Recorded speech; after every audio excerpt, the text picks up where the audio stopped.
ఏంటి big boss చూస్తున్నారా? చూస్తున్నామండి. అంటే మీకు ఎవరు గెలుస్తారని అనిపిస్తుందండి? నిఖిల్. నిఖిలేనా? ఎస్. నిఖిల్ గట్టిగా పోటీ చూడాలి ఎవరంటే ఎవరి పేరు చెప్తారు? పేరున కూడా వస్తుంది. అందరూ బాగా ఆడుతున్నారు, ఎవరిని తీయకూడదు. అందరూ కష్టపడి, ఎందుకంటే లాంగ్ లో ఉండాలి తల్లిదండ్రులు. గెలిచేది మాత్రం నిఖిలేనా? నిఖిలేనా? ఏంటి నిఖిల్ స్పెషాలిటీ ఏంటి, ఏం నచ్చుతుంది మీకు? ఉంటాయండి, ఒక్కొక్కరికి ఒక్కొక్కటి ఉంటుంది అన్నమాట.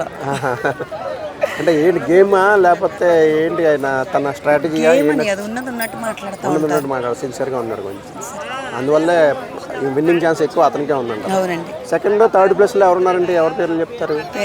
ప్రేరణ. ఈ థర్డ్ ప్లేస్లో మిగతా అందరూ బాగానే ఆడుతున్నారు, కొంచెం పర్లేదు. ఎందుకంటే వాళ్ళని కూడా వాళ్ళు కష్టపడి ఆడుతున్నారు, వాళ్ళని నేను తీసివేయను. వాళ్ళు ఎందుకంటే ఇంట్లో పేరెంట్స్ని అందరినీ వదిలిపెట్టి వచ్చి అక్కడ 3 months వరకు ఆడాలి. ఫోన్ కూడా ఉండదు వాళ్ళ దగ్గర కనీసం. అక్కడ లోపల ఉండి ఆడటం అంటే మరి గ్రేటే కదా.